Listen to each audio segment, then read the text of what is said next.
प्रिय विद्यार्थियों, YouTube channel में आपका स्वागत। मैं हूं Boraram, associate professor physics and office principal, government college Aborum. Physics की कंटेंट की श्रृंखला में मैकेनिक्स पेपर के जो BSc पार्ट फर्स्ट का है के अंतर्गत अपन जड़त्व आघूर्ण के बारे में पढ़ रहे हैं।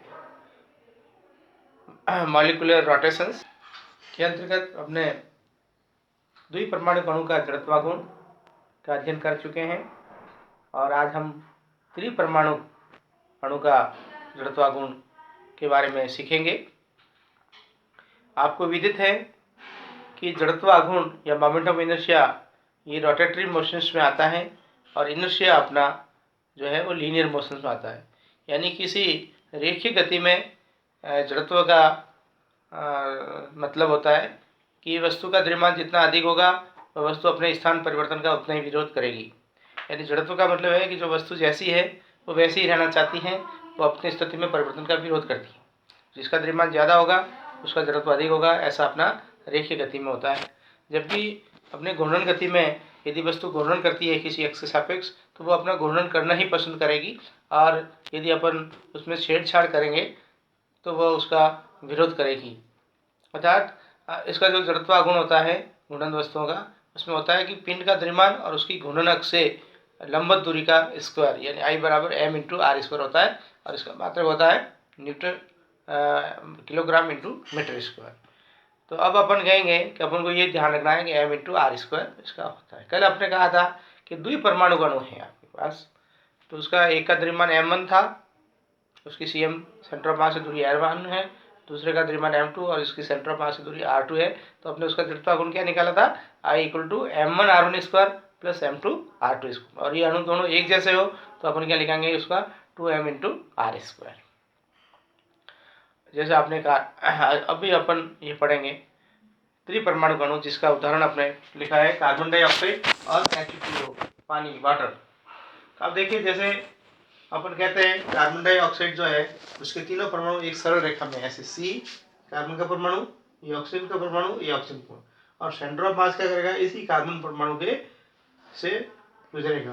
तो अपन ये कहते हैं कि इस द्रव्यमान केंद्र से गुजरने वाले और इस अणु की जो बंध लंबाई है या उसका जो अक्ष है उसके लंबवत तल के सापेक्ष जड़त्वाघूर्ण निकालना चाहेंगे। तो इसका जड़त्वाघूर्ण क्या होगा, इसका द्रव्यमान m है और दूरी r है, तो क्या होगा m इंटू आर स्क्वायर, और ये भी क्या होगा m इंटू आर स्क्वायर। तो ये क्या होगा 2m r स्क्वायर। ये आपने उसी का एक द्विपरमाणु अणु तो बड़ा है, उसमें क्या था कि वो सेंटर ऑफ मास से दूरियां थी। यहाँ आपने सेंटर ऑफ मास को कार्बन को वही माना, तो इसमें भी formula 2m into R square आया, क्योंकि ये दोनों क्या है आइडेंटिकल परमाणु है एटम से। I बराबर 2m r स्क्वायर। यहाँ अपना ये ऑक्सीजन परमाणु है तो 2m mass of oxygen atom into R square. R क्या है, अपनी इसके सेंटर ऑफ मास से इस परमाणु की दूरी।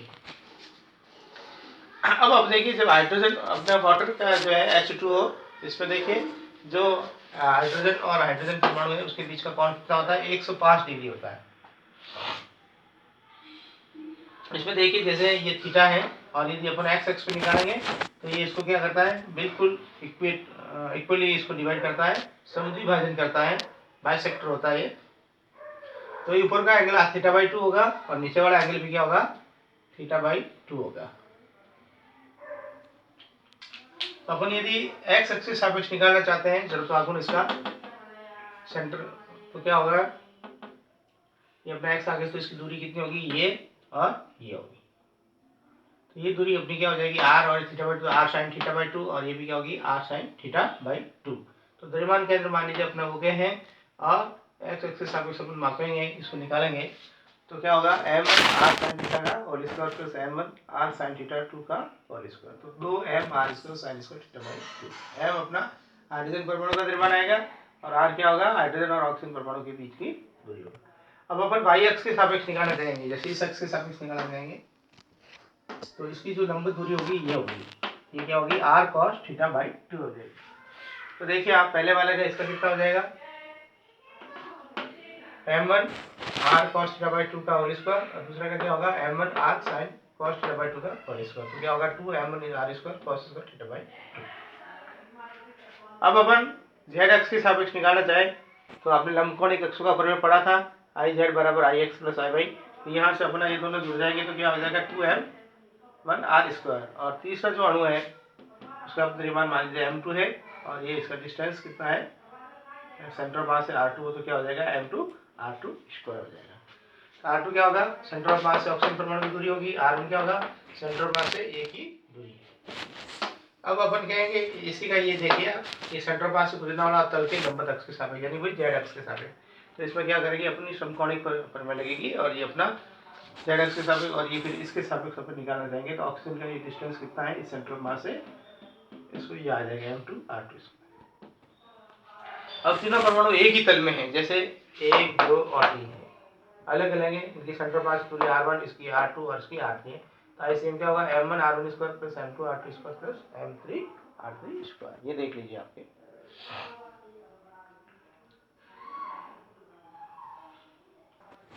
m2r2² देख लीजिए आपने, ठीक है।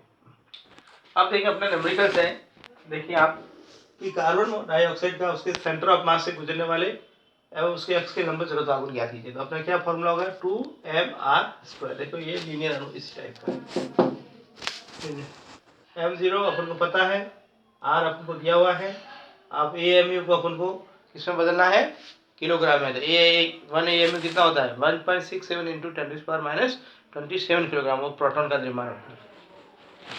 आप देखिए ये आ गया 2, ये m आ गया, इसको अपने इसमें बदल भी दिया और ये r का स्क्वायर किया। देखिए ये सब मल्टीप्लाई करेंगे, पावर क्या आएगी, 10⁻20 और ये 27 - 47 हो जाएगा। इसको मल्टीप्लाई करेंगे तो 70.60 इंटू 10⁻47, इसको अपन ये कम कर देंगे, डेसिमल जो है यहाँ आते ही -46 हो जाएगा,